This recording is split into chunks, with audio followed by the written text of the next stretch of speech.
This video sponsored by BuyMode. இந்த ஆப்பில் நீங்கள் பர்ச்சேஸ் பண்ணக்கூடிய எல்லா ப்ராடக்ட்டும் உங்களுக்கு ரொம்ப மலிவான விலையிலே கிடைக்குது.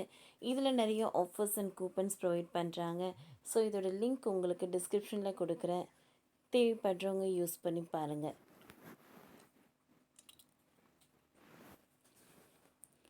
பாகிஸ்தான் தளபதி அசீம் முனீரை அழைக்கும் அமெரிக்கா. அமெரிக்காவுக்கு மிகப்பெரிய பின்னடைவு. காங்கிரஸ் சாடல். பயங்கரவாதிகளை எதிர்க்க பாகிஸ்தான் சிறப்பாக செயல்பட்டதாக அமெரிக்க இராணுவ தளபதி கூறியுள்ள நிலையில், தங்கள் நாட்டு இராணுவ தின கொண்டாட்டங்களில் கலந்து கொள்ள பாகிஸ்தானின் இராணுவ தளபதி அசீம் முனீருக்கு அமெரிக்க அரசு அழைப்பு விடுத்துள்ளது. இது இந்திய வெளியுறவுத்துறை கொள்கையின் தோல்வி என காங்கிரஸ் கடுமையாக விமர்சித்துள்ளது.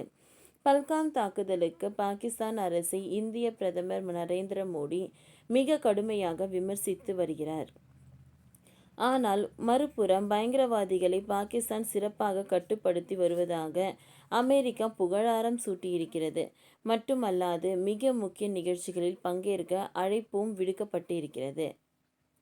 வாஷிங்டன் டிசியில் உள்ள அமெரிக்கா செனட் ஆயுத சேவைகள் குழுவின் முன் அந்நாட்டு இராணுவத்தின் தளபதி ஜெனரல் மைக்கேல் குரிலா அறிக்கை ஒன்றை நேற்று சமர்ப்பித்திருந்தார். அப்பொழுது பேசிய அவர், ஆப்கானிஸ்தான் எல்லையில் ISIS-K பயங்கரவாதிகளை வேட்டையாடுவதற்காக பாகிஸ்தான் இராணுவத்தை நான் பாராட்டுகிறேன். அவர்கள் இப்பொழுது தீவிர பயங்கரவாத எதிர்ப்பு போராட்டத்தில் ஈடுபட்டுள்ளனர். பயங்கரவாத எதிர்ப்பு உலகில் அவர்களின் ஒரு தனித்துவமான கூட்டாளியாக மாறி வருகின்றன. நான் ஏன் அப்படி சொல்கிறேன் எனில், கடந்த 2021ஆம் ஆண்டு ஆகஸ்ட் மாதம் 26ஆம் தேதி ஆப்கானிஸ்தான் காபூரில் உள்ள ஹமீத் கர்சாய் சர்வதேச விமான நிலையத்திற்கு அருகிலுள்ள கபேகேட்டில் தற்கொலைப்படை தாக்குதல் நடந்தது. அதில் 13 அமெரிக்க வீரர்கள் உட்பட 169 ஆப்கானிஸ்தான் பொதுமக்கள் கொல்லப்பட்டனர். இந்த சதி திட்டத்திற்கு ISIS-K என்னும் பயங்கரவாத அமைப்பின் தளபதி முகமது ஹரிபுல்லா மூளையாக செயல்பட்டுள்ளார். இவரை பாகிஸ்தான் இராணுவம் கைது செய்திருக்கிறது. எனவேதான் இந்தியாவுடன் உறவை கொண்டிருக்கும் அதே நேரத்தில் பாகிஸ்தானுடனும் நாம் உறவை கொண்டிருக்க வேண்டும். இரு நாடுகளிடமும் ஒரே நேரத்தில் நட்பு பாராட்ட முடியாது என்று சொல்வதை ஏற்றுக்கொள்ள முடியாது.